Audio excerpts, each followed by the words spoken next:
محمد سراج مبارك مستروي إلي دم قلمم جالي إنو كريد مم يدي الله نيوك أحمد وعليكم السلام ورحمة الله تعالى وبركاته. سيدنا عثمان كمر من كلمريم den calmina kadi dendagal rewindiɓe sen men Gunas TV to mbawi wonde e jogli aduna o fo den calminaɓe alhamdulillahi rabbil alamin. Bismillah men nani namdal ma ñanden en pirino ɗo khutba men juma o khutba umariya o khutba mo ganduɗa askitina ko Seydina Cheikh Oumar radiyallahu ta'ala anhu tawno noon moƴƴere yonata taw bandiraɓe rewindiɓe ɗum hettiɓe ɓe mbi eɓe jiiɗi kadi ɓeydade laɓɓitinanede khutba o en piri ɗum gandi karfeje arabiya ɗe ɓe gandi firongo khutbaji ɗi ko ɗiɗi hakkude majji noon so almami jooɗima holko jangguete ɗon ko ɗum wonno namde ɗe alhamdulillahi rabbil alamin. Ko ɓuri hewde e anduɓe ko ɓuri hewde ko ɓen mbi ko ala duwawu toɗɗaɗo poɗɗo jangguede ɗon kala ko neɗɗo jangi hakkude khutbaji ɗiɗɗi ɗum noon so almami khutbinowo o so tawi kadi ko arɓe tawtorede julde ndeɓe so almami jooɗima jomum ko yiɗi foof na wawi jangude ɗon so yiɗi jangga qur'ana so yiɗi waɗa istighfar wona wiide astaghfirullah so yiɗi jangga duwawu bawɗo wonde foof ko heewi e anduɓe ko ɗum yaari. Min noon kalnan mami koko dental ngal waɗata e ko jittumi e ceerno en e jinnaɓe ɓe. Andi min wona ɗo gadimi julnude juma, min gonnomi ko Sinthiou Garba gila 96 ko min ardi toon jama e yamirore ceerno Abou Sow duuɓi 5 miɗo julna jama ka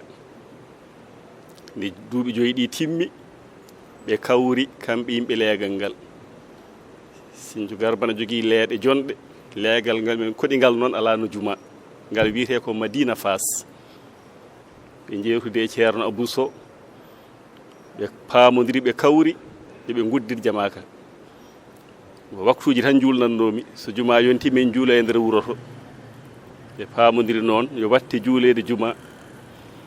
ɓe jewti kadi ɓe pamodiri ala mo ɓe jona hen so wona min mi wonata almami juma o. ɗum ko lan 2000 wonno an ɗum wona joni nde ceerno Abou haalni mbi ɗum noon o yewtidi e yimɓe wuro ngo e yimɓe leegal ngal ɓe pamodiri kadi goɗɗo ala so wona min gantinmi o wi gantingol nafata ko an tan mbimi eyi bisimilla joni kam min mboɗo jogui halfuɓe mboɗo jogui seereme oɗo jogui jinnaɓe mami wayno mi sakkitino gummimi Sinthiou Garba gartumi haɗo e Madina jiimi jinnaɗo ceerno Ousmane Thiam lan 2000 ne adi duttagol makko duuɓi 6 kanko hawre ladial ko 2006 kabru momi ɗum o wi kam joni noon a jaaɓi mbimi eyi min kam ko caggal Allah caggal mon no mbiruɗon fof ko noon o wi kam jehen to ceerno min e makko jaadi ha to ceerno min to ammi jaɓani kanko to makko kadi omo yiɗi yo ceerno salla wona ko ceerno sallani men min jeehi to ceerno men kaali ceerno wi aha kay enen ko ɗum woni ko meɗen janguingol e julnugol ɗum kay no moƴƴi en jamiri en dubima woni hankkadi woni yamirore ceerno wawa ɓoccitade kisa ko ceerno Ousmane Thiam kañum e hoore mum woni e haalde mboɗo winda khutba o haaju mboɗo jogui ɗum mboɗo hunjino ɗum ni tawi khutba oɗo joni sukaɓe so nakki ɗum tan kunjor mboɗo hunji kono noon omo haala mboɗo winda omo haala mboɗo winda omo haala mboɗo winda masmi fo eno haadiri ni ha gasi o wi kam hakkude khutbaji ɗiɗi ɗi o wi nde ceerno mawɗo toɗɗi kam komi almami haalni kam ko janggueteɗo kanko ceerno Ousmane nde calño Seydou toɗɗimo caggal duttagol ceerno Ibrahima Diallo aɗa heɗo noon sahaa yimɓe na kaala tarikhaji na mbiya ga o toɗɗa almami ko hitande nangam nangam e nangam ko nde ceerno Ibrahima Diallo hawri Eladial 1970 omo julnanno ni tan sahaa so ceerno arani walla ceerno Ibrahima Diallo arani kono toɗɗedemo imamu ratib ko caggal dutagol ceerno Ibrahima Diallo ko ɗon ceerno lafzi kanko woni almami juma o winde ceerno toɗɗimo kañum habrimo wimo khutbaji ɗiɗɗi sa jooɗima jangata ɗon ko wa in yakadu alladhina kafaru la yuzliqunaka bi absarihim lamma sami'u dhikra wa yaquluna innahu la majnun wa ma huwa illa zikrun lil alamin ɗum ko ceerno mawɗo wi ni ceerno Ousmane wi kam ni ceerno toɗɗi kam almami juma habrimi ko ni anne haada ɗon julno e juma mi habdirma ko ni aaya o wonno sababu mum ko leñol e leƴƴi arabeɓe leñol biyetengol Bani Asad ko andiraɓe tookede guite ko mbiyeten hunko e yitere ko Quraychiyankoɓe ɓe mbaɗi peeje fof tilfude nelaɗo sallllahu alayhi wa sallam ɓe donki Allah na renirimo e bappajo makko Abi Talib ko bamum Seydina Ali ko kefeero natani e l'islam kono noon o jaɓata nelaɗo waɗe hunde kala to'e e boneji kuccinaɗi e nelaɗo tawno kanko e mawɓe he o jeeya mawɓe hefreɓe ɓe kabranmo o salo ɓe gandi nelaɗo e mbawa warde ɗum no ɓe jiɗiri ni joni noon e mbaɗi jeenaji jaltini jeenari mawdi tottoye Bani Asad en ɓen joni wona kural wona jaasi wona silama koye ɓe dar neɗɗo o tan tilfo halko maaya ɓe mbaɗani ɓen jeenaji kamɓe Quraychiyankoɓe gonga ni aaya o oɗo mo kalɗen jippi ko Makka juma fuɗɗi juulede ko Madina wiyama juma farla ko gila Makka kono ɓe juulani toon juma meeɗa juulede Makka e alhaali ono wano ɓe mbano faaɗede ni ɓe juuloyi ko Madina wiyama kadi ala ko hitande mabɓe adanere Madina ko nden juma farla joni noon ɓe mbaɗani jeenaji Bani Asad en yoɓe jaaɓe tilfanelaɗo ɓen noon ko tookaɓe guite kala mo ɓe daari yitere bonde e piɓɓi hen anniya jomum tilfoto naftata haangue walla rafe walla maaya kadi ɓe keyɗina koye mabɓe fodde balɗe tati ɓe mbasa ñamde walla ɓe gusta ñamde ɓe totti ɓen jeenaji ɓe payi Madina ɓe potata heɓde nelaɗo tan ko so tawi darima na hutbina so darima e gangunnewal mimbar darima ɓawo en ɓe fof no jooɗi ɗon tan mbawata heɓde nelaɗo sallllahu alayhi wa sallam joni noon aljuma yoni ɗum no kalamami ko ceerno Ousmane habririmi ni ceerno mawɗo habririmo ni radiallahu taala anhum jamia ala kulli haalin ko raɓɓiɗe e haala ɓe gari Madina ɓe keyɗini koye maɓɓe balɗe tati mbiyen tan alarba alkamisa aljuma nelaɗo naati juma no hutbina nden ko hutba goto wonno wona hutbaji ɗiɗi hutba goto wonno nden joɗotaki ko ñande hen ɗum fuɗɗi joɗogol ngol hutba goto tan so hutbinama tan gasi e ɓen gara ɓe naatira damal hirnague ngal so ɓe naati damal hirnague tan ɓe kuccita koye nelaɗo sallallah alih w sallam ɓe daramo yitere bonde nde ɓe ganni yinde ɓe mbatta hen ɗemɗe mabɓe hawtade Jibril noon ari e nelaɗo sallallahu alayhi wa sallam ɗo hutbinta ɗo o wimo Allah wima Bani Asad en noon gara te ɓe ganda so wiyama Bani Asad tan anda ko aroɓe tilfude neɗɗo e ɓen gara koy ɓe gari ko tilfudema ɗum noon jooɗo Jibril mo jooɗo mbappaɗa guite mabɓe ɗe so ɓe naatiɓe ɗon kayidema jooɗo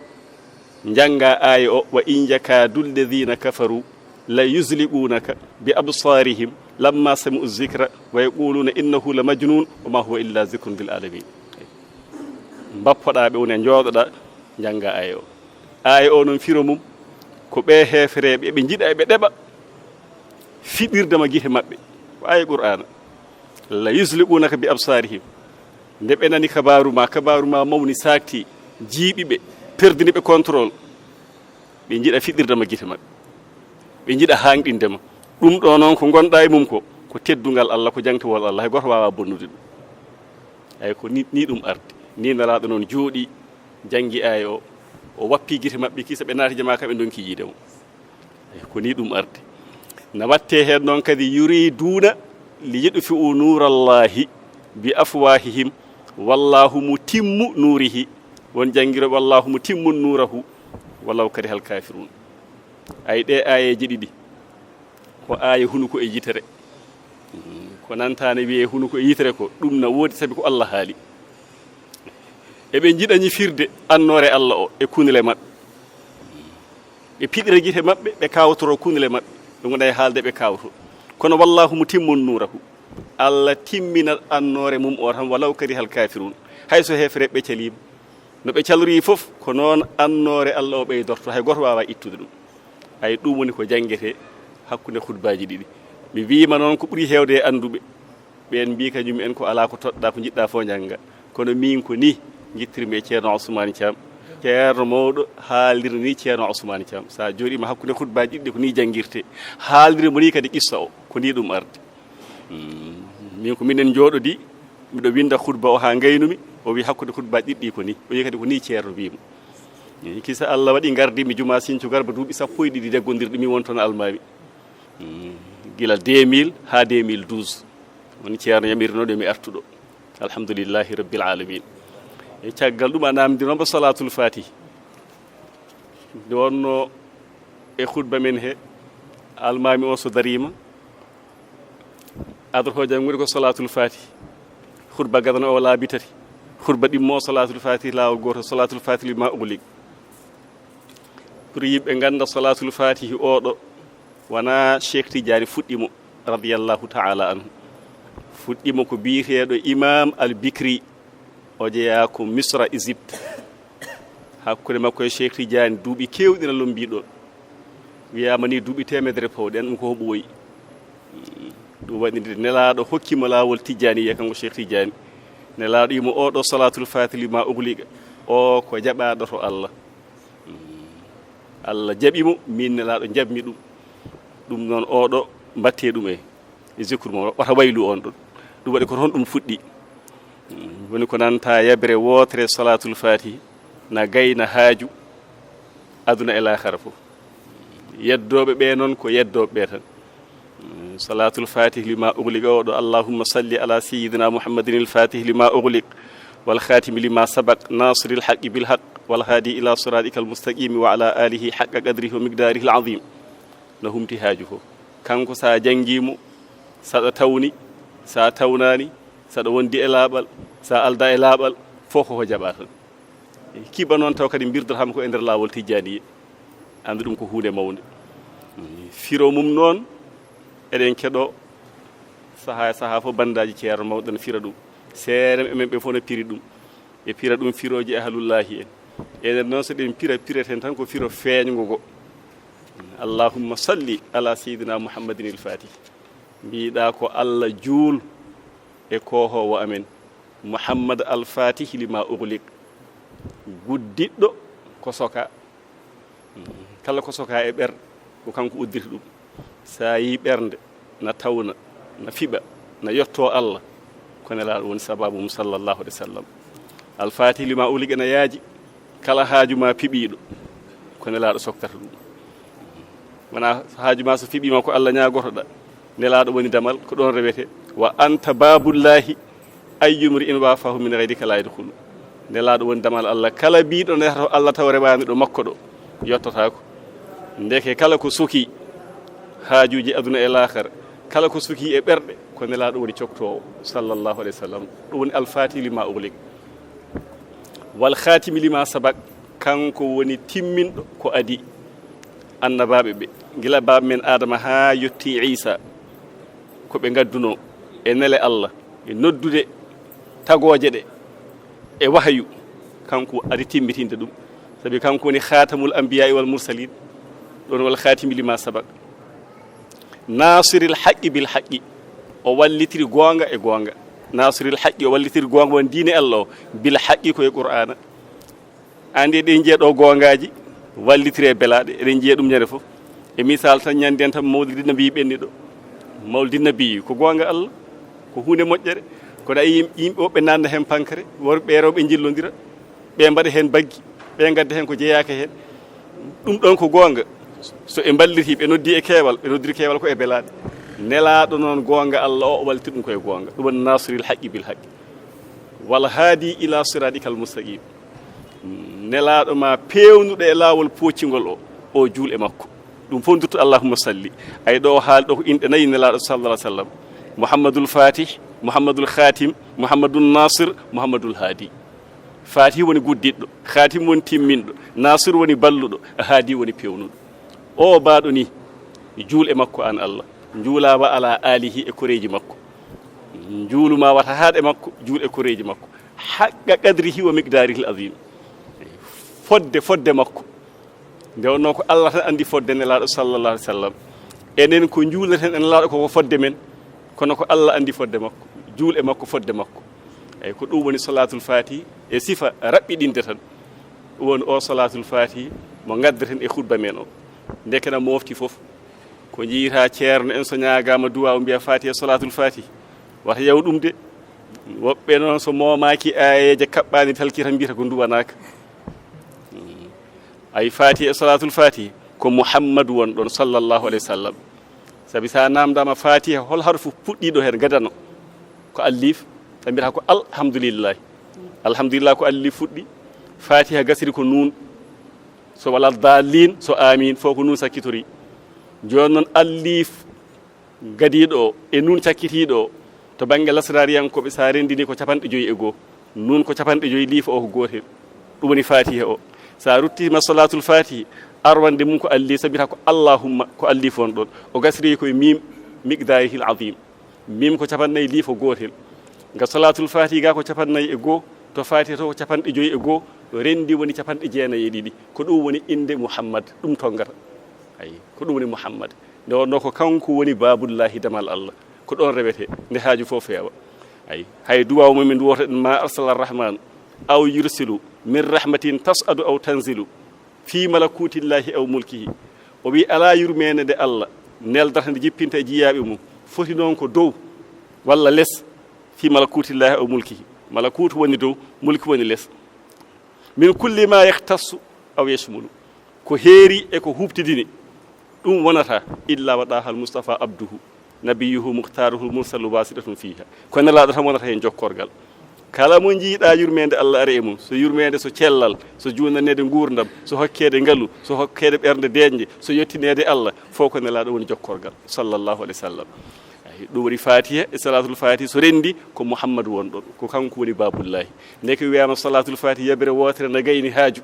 wona ñande fof ceerno mawɗo ne haalɗo e bandaji yabire wotere sa ɗum no gayni haaju ko ɗum woni ɗum ɗo ko ɗum woni khutba men o salatul fatiha o ko ni ko jangete hakkude khutbaji ɗiɗɗi ko kadi ko ni wa in jakadu alladhina kafaru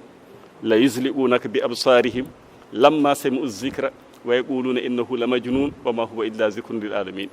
sa welama ɓeyda hen yuriduna li yutfi'u nurallahi bi afwahihim wallahu mutimmu nurahu walaw karihal kafirun mi anda so tawi namde ma gasi inchallahu taala ɗum noon en calmini bandiraɓe ɓe fof kadi en jafnima muhammadu sirajo mo barke mum saroye e leyde mo golle mum jaali e nokkure yidɓe mum jaɓi Allah njokke ahmada